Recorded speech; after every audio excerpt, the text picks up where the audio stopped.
Size merhabalar dostlar, kanala hoş geldiniz. Oyunda değişik güncellemeler var ve Giovanni ile tekrardan karşı karşıyayız. Onun görevlerini yapıyoruz. Ayrıyeten şurada biletle aldığımız bir görev daha var. Onun da peşindeyiz. Yani birkaç tane görev serisi var. Öncelikle şu sonsuz macerayı bir ilerletelim. Biliyorsunuz ki bu 9'da kalmıştı. Şu an yeni görevler geliyor. Onları da bir yandan yapacağız. Roket takımı görevleri şu şekilde işime yarıyor. Biliyorsunuz ki 43 seviye görevleri vardı. Onları da bir yandan yapıyordum. O yüzden bana şu an lazım. Zaten hala hazırda roket takımıyla savaşmam gerekiyordu. O yüzden benim için iyi oldu. Şu an bu bitecek mi, devam edecek mi bilmiyorum. Zaten 14'te bitiyor. Muhtemelen bu da biter. Hatta burada da roket takımıyla birlikte olacağız. Çok güzel. Burada da roket takımı var. Ve şurada da roket takımı var. O açıdan tek bir roket takımıyla bile savaşmamız yeterli olacaktır. Evet, bu Pokemon sanırım yeni ya da vardı, tekrardan geldi. Ben sanki aldığımı hatırlıyorum. Yeni de olabilir ama aldığımı hatırlıyorum. Vardı yani, çizgi filmden hatırlıyorum bunu. Şimdi belli olur. Evet, ben bunu daha önceden almıştım. Filmde de bayağı da güçlü anılmıştı bu Pokemon. Biraz sıkıntılı diye. Evet, yani saldırgan falan çok da böyle şey olan bir Pokemon değil. Yani böyle bizi şaşırtacak bir Pokemon değil.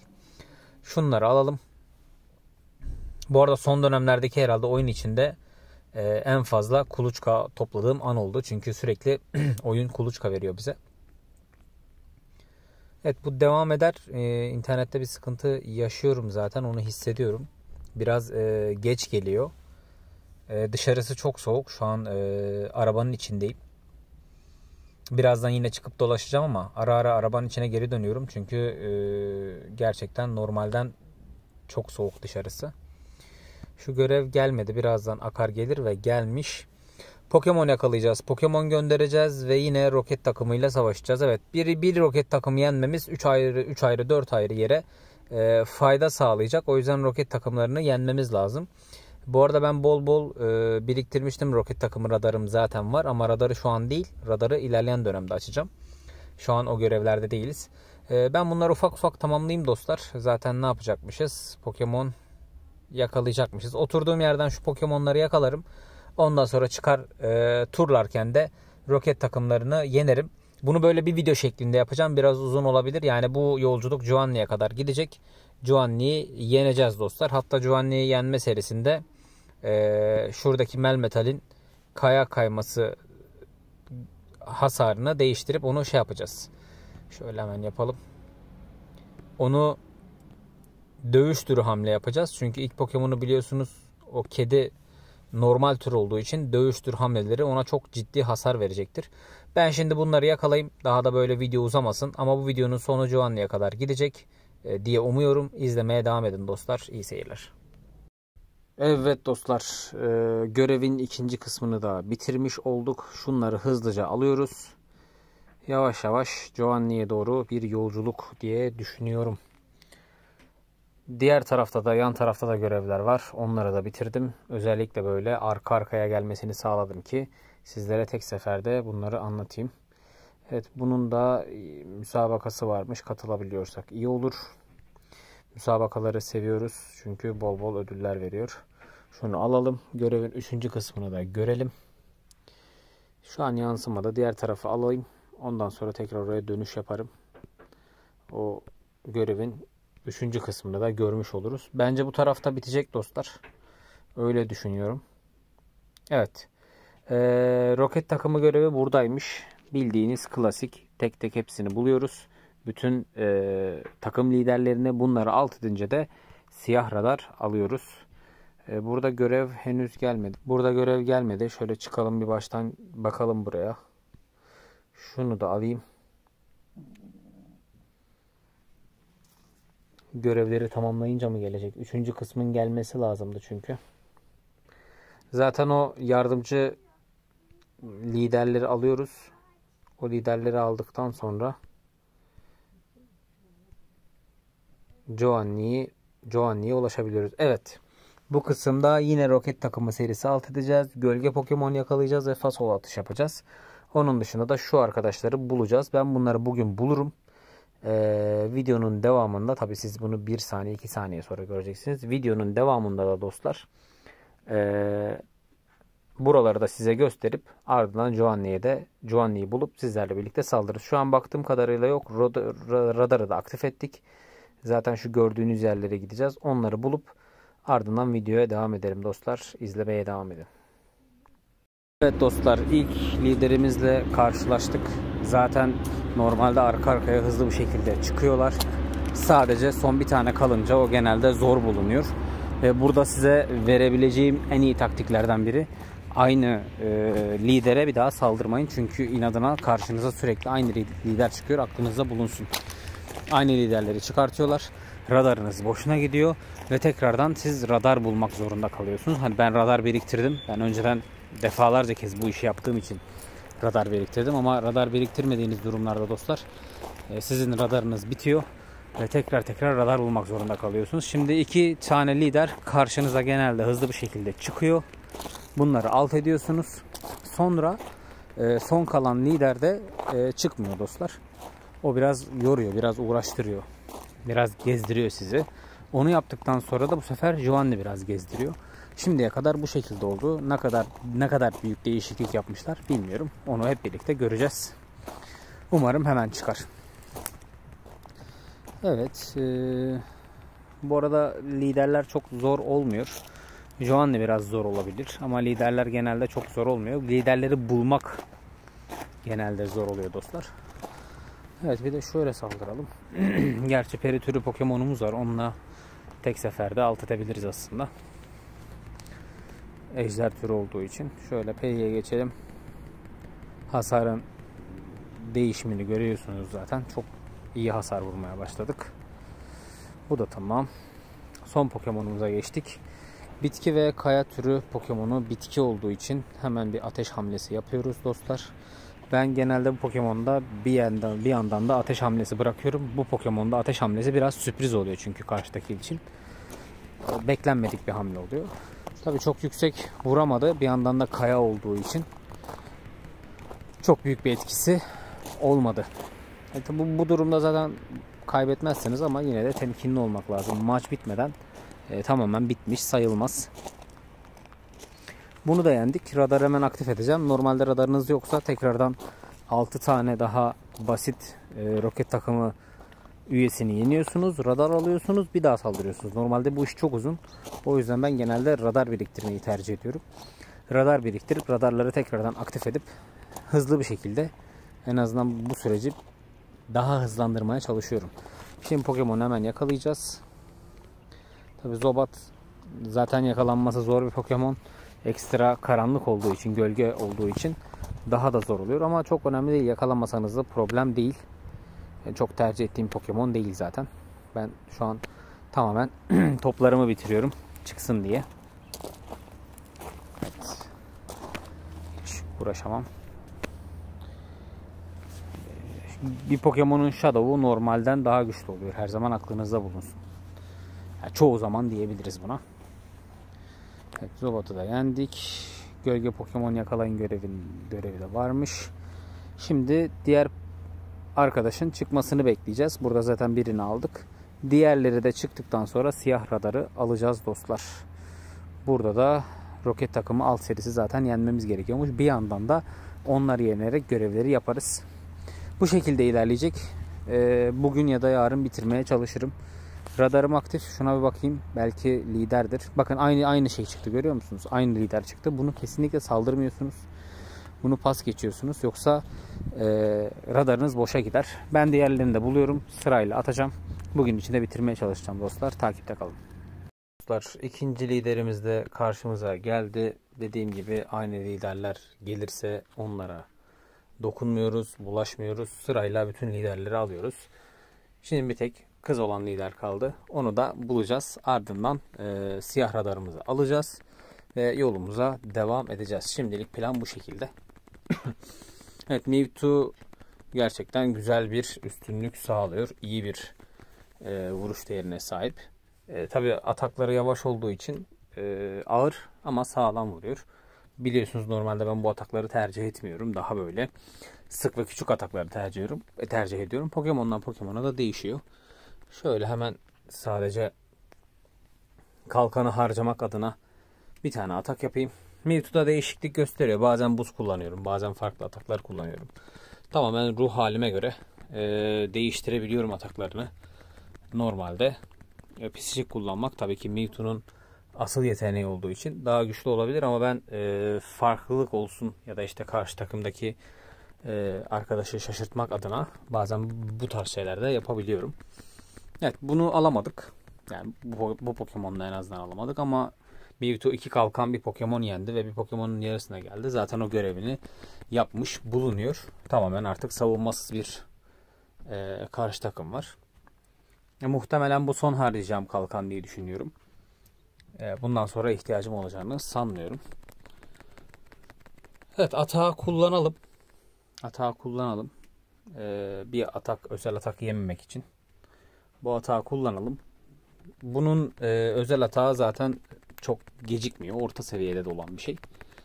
Evet, ejder Pokemon olması biraz tehlikeli. Dediğim gibi çok sağlam vurmaya başladı. Ama füzyon ateşi uçan bir tür olduğu için sağlam hasar vereceğini düşünüyorum. Evet, düşüncelerim boşa çıktı dostlar. Şu an çok kritik bir durum. Özel hamle gelirse bizi bitirebilir. O yüzden özel hamle gelmeden bitirmiş olmamız lazımdı. Dragonite'da küçümsenecek bir Pokemon değil sonuçta. Bazen bu tarz hatalar oluyor. Zaten bir daha girişte aynı karakterlerle girmeyeceğiniz için, farklı karakterlere gireceğiniz için avantaja siz çevirebilirsiniz. Güzel Pokemon bu arada. Shadow'u gelirse çok güzel Pokemon. O yüzden bunu almak isterim. Yani gölge hali bunun normal halinden daha güzel. Muhtemelen kasarım eğer gelirse. Şekere ihtiyacım var mı bilmiyorum. Eğer birkaç tur daha yakalayamazsam belki altın pinap bile verebilirim. Yani altın pinap'a hak edecek Pokemon benim gözümde. Güçlü bir ejder Pokemon çünkü. Bir de Shadow oluşu onu ekstra özel yapıyor. Şöyle bakıyoruz ve çöp geldi. Hemen gönderiyoruz. Gereksiz. Buradan bakalım. Evet, şunu da aldık. Tek bir tane kaldı. Sierra'yı da bulunca artık siyah radarımızı alacağız. Bu tarafta durum nasıl? Bu tarafta hiç ilerleyemedik. Zaten roket takımı serisi de karşıma çıkmadı. Onları da hızlı bir şekilde yapacağız. 10 tane roket takımı serisi normalde çıkardı. Fakat bende şeyler çok olduğu için, radarlar bol olduğu için karşıma çıkmaya fırsat olmuyor. Genelde hep şeyler geliyor. Şuna biraz uzağım. Ama muhtemelen aynısını verecektir diye düşünüyorum. O yüzden şu an onu alamadım. Uzağım dediğim. Şu an radarımın dışında. Onun yanına da birazdan giderim. Onu şöyle bir daha deneyeyim, alabiliyor muyum? Şu an görüyor mu? Görmüyor. Şöyle biraz yürüsem. Acaba görür mü? Evet, göremedi. Sağlık olsun. Evet, ben burada gezmeye devam edeceğim. Ama tabii siz bunu bir saniye sonra göreceksiniz dostlar. İzlemeye devam edin. Diğer lideri de yenip ardından Giovanni ile hep birlikte yeneceğiz. İyi seyirler.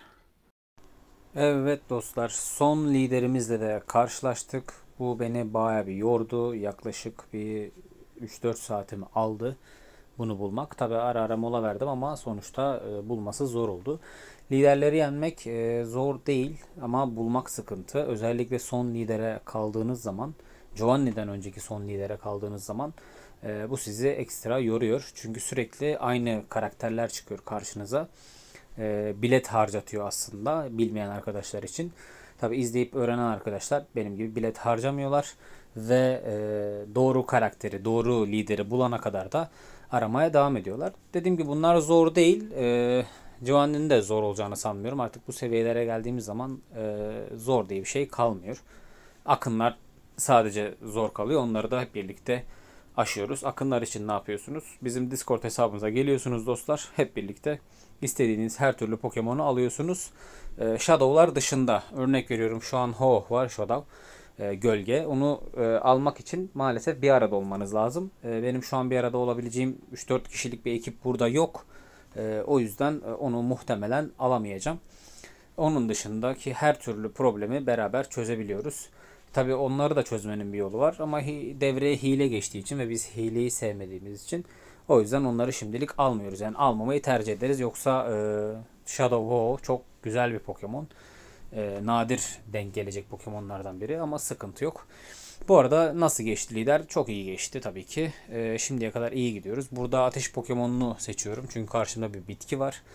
Ve onu rahatlıkla alt edebilmek için zaten dikkat ederseniz normal düz atışlar bile ona gerçekten iyi güzel bir hasar veriyor.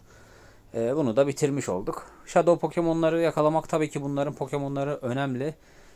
Bunlar oyuna bazen nadiren gelen Pokemon'lar oluyor. Bunların arasından güçlüleri bulabiliyorsunuz. O yüzden analiz etmeden göndermeyin. Örnek veriyorum işte şu Pokemon analiz etmeden göndermeyin. Bir bakın işinize yarar mı değil mi? Çünkü bir Pokemon'un normalini ya da Shiny'sini bulursunuz ama Shadow'u her zaman gelmez.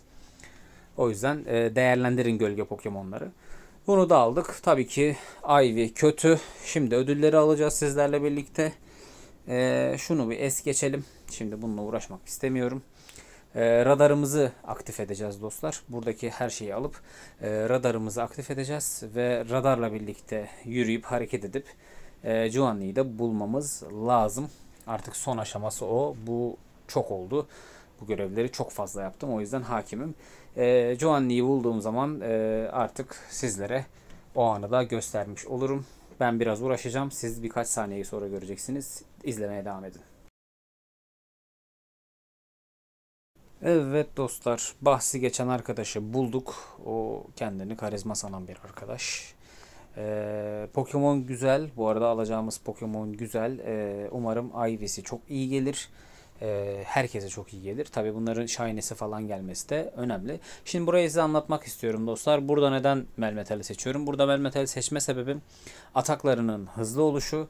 Bu bana hızlı bir şekilde kalkan bitirmemi sağlayacak. Aslında çifte demir kullansam daha avantajlı olurdu. Çünkü hızlı bir şekilde kalkan bitireceğiz. Bu arkadaş nasıl saldırırsanız saldırın her türlü kalkan açıyor. Yani kafasına göre davranmıyor.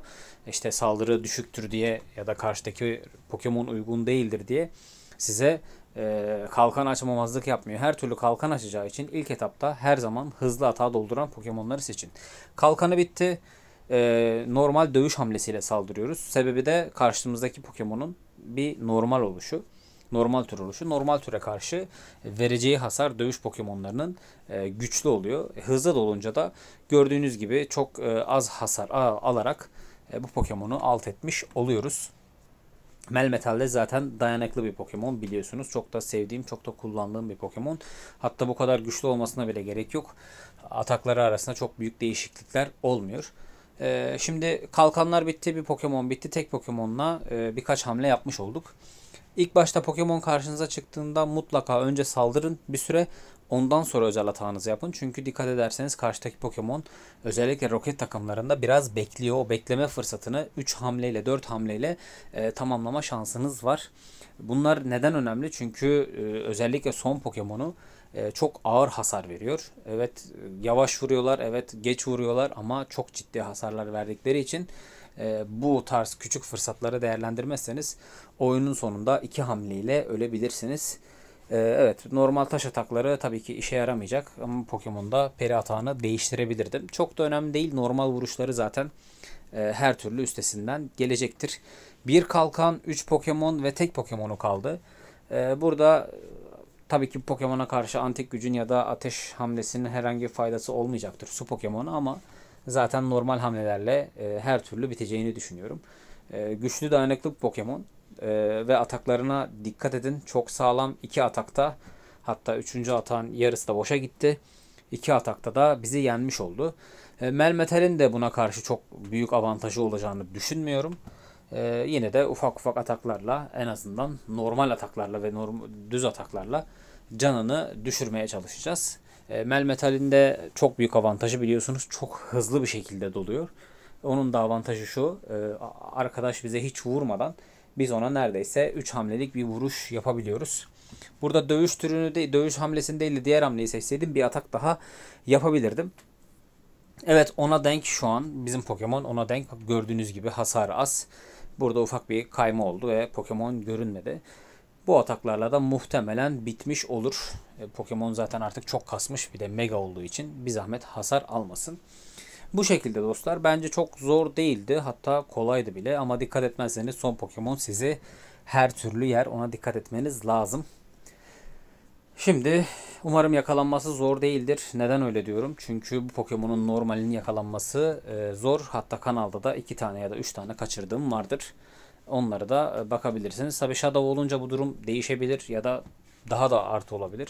Onu da bize zaman gösterecek. Ve yakalandı. Tek hamlede geldi. Güzel bir şey. Shadow olanın Pokemon'un kaçmasını da istemeyiz. Zaten epeyce uğraşıyoruz. Ivy'nin bizi şaşırtmaması her zamanki gibi. Ivy'nin rezalet seviyede gelmesi de o da bizi şaşırtmadı. Umarım sizlere iyi gelir. Bana Ivy çok kötü geldi dostlar. Bu şekilde Joanne'yi yenmek çok zor değil. Sadece kademeli bir şekilde ilerliyor. Buradaki görevleri de yapacağız. Ekstra görev de kaldı. Ben biter diye düşünüyordum. Ekstra görev kaldı. Bunları da yapacağız. Kaçırmamak için kanala abone olun. Bildirimleri açın dostlar. İyi seyirler. Seviliyorsunuz.